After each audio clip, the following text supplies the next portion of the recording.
Assalamualaikum warahmatullahi wabarakatuh. Waalaikumsalam.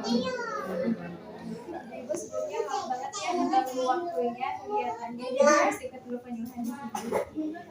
Sebelumnya perkenalkan, saya Fitri Sri Tajati, mahasiswa bimbingan konseling Islam dari UIN Bandung. Di sini saya akan memberikan sedikit penyuluhan ya, sharing aja ke ibu yang udah lebih tahu gitu ya, mengenai pencegahan stunting dengan ASI eksklusif. Nah, sebelumnya ibu ada yang tahu bu apa itu stunting? Ya, berat badannya udah naik ya bu ya. Ada lagi bu? Ya, jadi stunting itu suatu keadaan di mana tinggi badan itu lebih pendek jika dibandingkan dengan teman-temannya gitu ya bu ya. Jadi si tumbuh kembang itu nggak berkembang seperti keadaan yang seharusnya kayak gitu. Nah, stunting juga sering dikenal dengan gagal tumbuh, itu di mana yang terjadi itu pada balita, yang terjadi pada balita yang Subuh kosong gini. pada balita.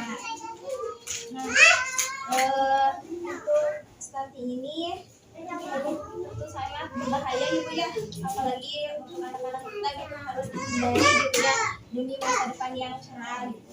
Nah, selanjutnya yaitu untuk mencegah stunting ini bisa dengan apa sih?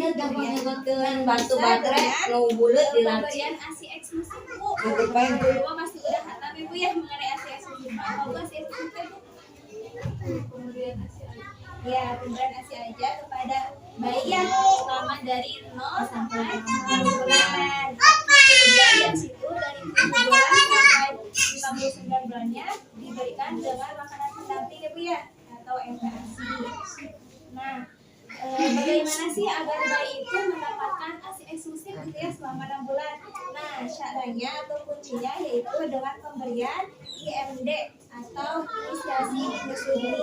Nah, menurut ibu-ibu, inisiasi menyusui dini ini atau IMD ini apa bu? Gimana bu? Gimana ketika baru lahir? Nah, ya betul bu. Jadi IMD itu suatu tindakan yang segera gitu ya, yang segera ketika anak baru lahir sudah disimpan di atas perut ibunya, dibiarkan agar mencari puting ibunya sendiri gitu ya, biar menyusui. Nah, seperti itu karena ASI yang dihasilkan dari susu ibu itu sangat bermanfaat gitu ibu, apalagi yang pertamanya gitu ya, ibu-ibu di sini biasanya kalau misalkan ASI pertama dibuang atau diasyikkan bu. Tapi kalau yang lises bisa ini. Iya ya, kalau di sama masih ada jadi dipisahin juga ya. Tapi kalau misalkan Udah? bisa gitu ya, Udah? dan masih bisa gitu ya di apa sih dilakukan Udah? MD ini, dilakukan MD ini, maka bisa bu ya dada bayinya itu disimpan di atas perut kita, biar langsung mencari putih susu dan menyusui dengan sendirinya. Nah, biasanya lama itu selama 1 jam sampai ya sampai 3 jam itu punya Nah, kemudian apa sih itu manfaat bagi bayi dan ibunya untuk IMD ini? Nah, manfaatnya itu sangat banyak ya untuk bayinya.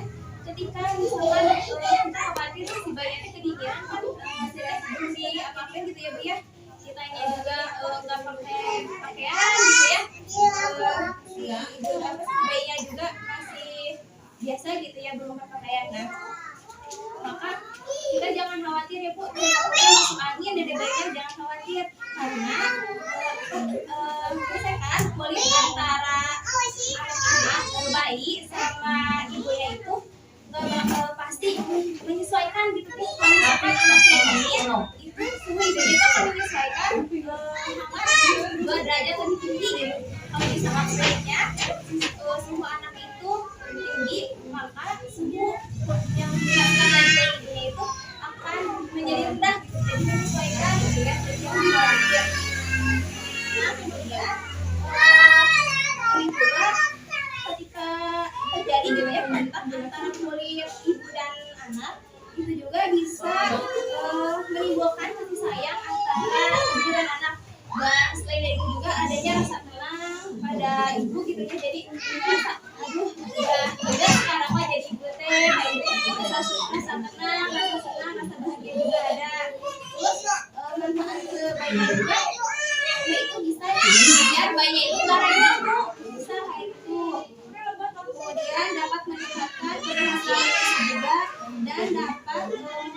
merangsang efek pengeluaran ASI.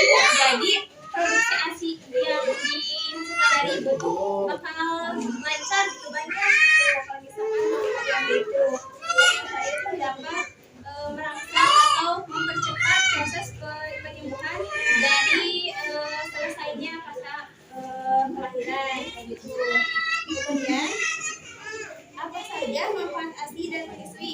Nah tadi sudah dijelaskan juga ya Bu ya bahwa untuk mencegah, kan sekarang mah udah marak-marak stunting ya Bu ya, kita juga sebagai satu upaya sayang kepada anak, maka kita harus memberikan salah satu cara agar kita bisa mencegah itu dengan memberikan ASI. Nah terus apa manfaat ASI kepada bayi dan apa manfaatnya ketika kita menyusui bayi? Yang pertama ASI ini mengandung zat-zat yang lokal, terus mudah diserap pasien. Kan emang ya dia kalau misalkan ASI zatnya udah gak usah dicampur lagi sama yang lain ya dia itu udah mencampur banget ya dari orang gitu. Dan perlu dicerna juga tinggal ada kain itu tinggal kita kasih ke dari bayinya gitu, gak usah diseduh lagi, gak usah diapa-apain lagi kayak gitu. Terus bisa melindungi juga terhadap infeksi karena yang kandungan ASI itu sangat luar biasa. Kemudian biayanya juga lebih rendah gitu ya Bu ya, jika kitanya aja konsumsi makanan-makanan yang emang bernutrisi gitu yang bisa memperbanyak ASI-nya juga kayak gitu. Terus apa sih manfaatnya menyusui bagi ibunya? Nah yang pertama yaitu membantu bonding dan perkembangan, jadi bisa membantu keterkaitan kasih sayang antara ibu sama anaknya itu, dan bisa membantu juga jadi ibu juga lebih tahu perkembangan seperti apa, jadi kan merasakan yang sebenarnya gitu ya gimana yang terjadi pada anak kayak gitu. Terus bisa membantu juga perkembangan baru, jadi lebih alami ya Bu ya kalau misalkan menyusui secara langsung itu berbeda dengan yang ASI mulai Bu ya yang sekolah. Nah kemudian dapat melindungi kesehatan ibu, karena kan emang Bu kalau misalkan di kampus saya ada orang yang menyusui di bayinya si payudara itu jadi bokap Bu, karena sih nggak dikeluarin gitu ya. Nah, jadi juga bisa menjaga kesehatan ibu yang menyusui kayak gitu. Kemudian ASI bagaimana sih Nek kalau misalkan ada ibu-ibu yang masih bekerja gitu, isinya ada ibu-ibu yang masih bekerja. Alhamdulillah nggak ada ya. Fokus ibu ya sama anak gitu ya, sama yang suami. Ya bagaimana sih kalau misalkan ada nih ya ibu-ibu yang sibuk kerja gitu ya sampai nggak sempet gitu jadi uang buat beli susu padahal mah ya dia juga bisa menghasilkannya kayak gitu. Nah bisa nih ibu yang bekerja ini bisa melanjutkan menyusuinya, menyusui bayinya dengan memasak ASI-nya Bu, jadi ASI-nya itu disimpan gitu ya, disimpan. Nah terus bagaimana cara memasak ASI tersebut? Nah cara memasak ASI-nya ini yang pertama yaitu kita bisa meletakkan tangan di bibir areola yang laki-laki menjadi areola kayak gitu. Kemudian posisi ibu jarinya itu ibu jari dan tunjuk itu berlawanan seperti ini gitu Bu. Kemudian yang keduanya tekan lembut ke arah dada tanpa menggunakan jari-jari, kemudian pijat areola ke arah depan sambil tergulung. Nah mendekat dan bergulung ini dilakukan secara berkesinambungan. Payudara yang besar yang jauh untuk diangkat terlebih dahulu, kemudian diletakkan ke arah dada ini. Nah kemudian yang terakhir nanti air susunya akan keluar dengan sendirinya. Kemudian itu dilanjutkan dengan gerakan ke depan, memijat seperti itu, dan nanti dan lakukan gerakan ini sampai pancar ASI itu berkurang. Jadi terus aja gituin gitu ya sampai nyampe air susunya itu udah mulai berkurang, nggak deras seperti pada awal kayak gitu. Terus penyimpanannya dari mana sih? Kalau misalkan ASI ini kan nggak bisa disimpan begitu aja kayak kalau misalkan ASI bunga. Nah untuk ASI perah ini penyimpanannya itu kalau misalkan dalam temperatur ruangan biasa itu bertahan dalam 8 jam waktunya itu. Dan kalau misalkan di polar bag atau dengan es batu gitu ya atau es pack itu bisa buat 24 jam sih penahanannya tuh ya. Kalau misalkan di dalam lemari es itu buat 3 hari gitu. Kalau misalkan di freezer itu buat sampai 1 sampai 2 minggu. Dan kalaupun di pada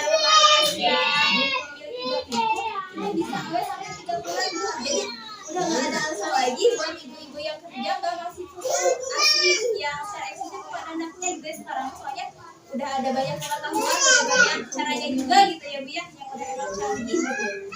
Nah, gimana sih cara pemberian ASI kepada bayi gitu ya, kepada bayi? Yaitu bisa dengan cara ASI yang itu tadi, ASI yang udah disimpan tadi bisa dihangatkan dengan biasanya ibu dihangatkannya gimana? Pernah nggak Bu? Ya, dihangatinnya itu kan si ASI itu disimpannya Bu ya di situ. Nah dihangatnya itu pakai air hangat lagi ya Bu ya, nggak boleh didingin gitu ya, nggak boleh itu dihangatin lagi pakai air hangat.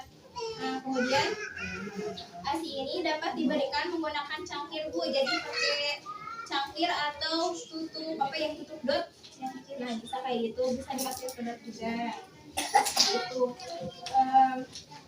Selanjutnya karena kan kita tadi sebenarnya udah dijelasin juga gitu ya bahwa banyak banget ya Bu ya manfaat yang menggunakan ASI, terus kita juga bisa menghemat keuangan kita juga ya Bu ya, praktis juga gitu ya tanpa harus gimana-gimanain. Nah terus kita juga harus tahu tuh bahwa kalau misalkan kita tidak menggunakan ASI dari diri kita gitu ya, ASI ibu-ibu itu pasti larinya ke formula ya, susu formula kayak gitu. Nah apa sih Bu bahaya pemberian susu formula ini pada anak yang misalkan masih 0 sampai 6 bulan itu kan sangat berbahaya banget kayak. Nah bahayanya itu anaknya itu akan lebih mudah diare, terus akan lebih terinfeksi gitu saluran pernapasannya itu. Semoga berbelah ya Bu ya anak kita seperti itu. Semoga di sini mah insya Allah ya ibu-ibunya bertanggung jawab gitu ya memberikan ASI yang terbaik untuk anaknya. Nah yang kedua terus kalau misalkan anak itu dikasih susu formula gitu ya, maka itu bisa anak itu bisa mudah alergi juga Bu, mudah alergi, terus keadaan tidak tahan terhadap protein susu formula gitu. Terus bisa meningkatkan juga resiko terkena beberapa penyakit kronis karena kan emang dari susu formula itu kandungannya banyak ya Bu ya, jadi maksudnya kandungannya itu enggak berbeda gitu ya dengan ASI yang emang dari kita gitu ya, emang dari pemberian dari Allah langsung gitu.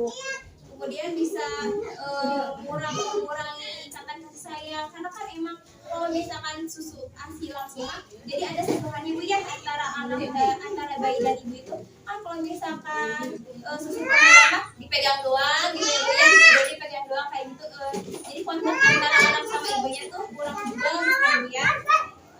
Kemudian bisa memiliki resiko kematian besar juga karena dibandingkan dengan yang bayi yang mendapatkan ASI, karena kan emang ya kita bahkan suka nggak tahu gitu ya bahwa apa sih batas waktunya si susu ini sampai kapan gitu, sampai kan juga syukur-syukur kita nggak ya Bu ya itu teh expirednya kapan gitu.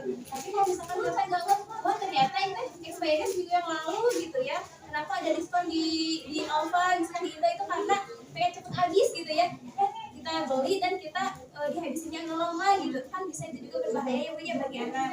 Nah seperti itu, jadi kita juga harus hati-hati gitu ya memberikan ASI kepada anak yang masih 0 sampai 6 bulan seperti itu.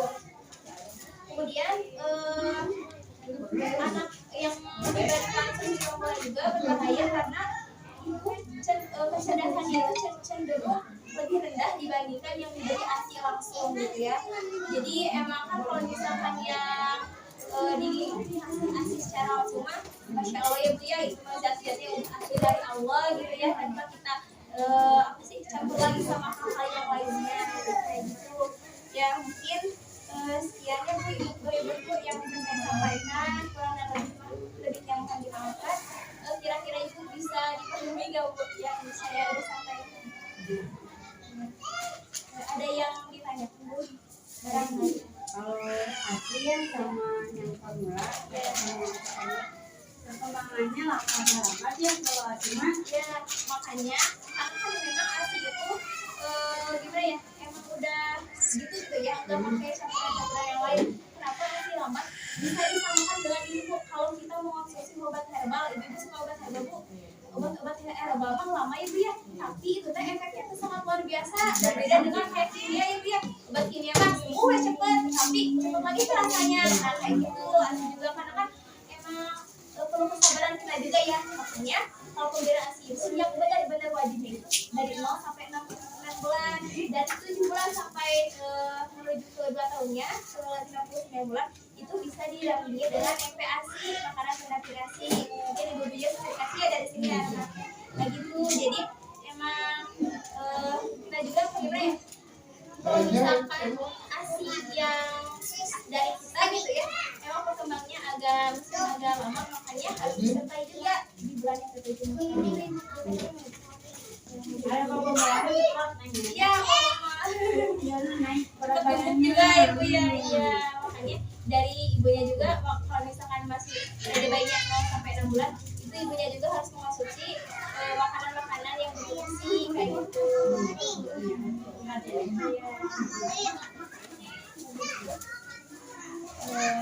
Kan begitu ya Bu ya, yang bisa saya sampaikan. Terima kasih banyak ibu-ibu yang saya di sini. Mohon maaf ya Bu ya. Mungkin sekian dari saya. Wassalamualaikum warahmatullahi wabarakatuh.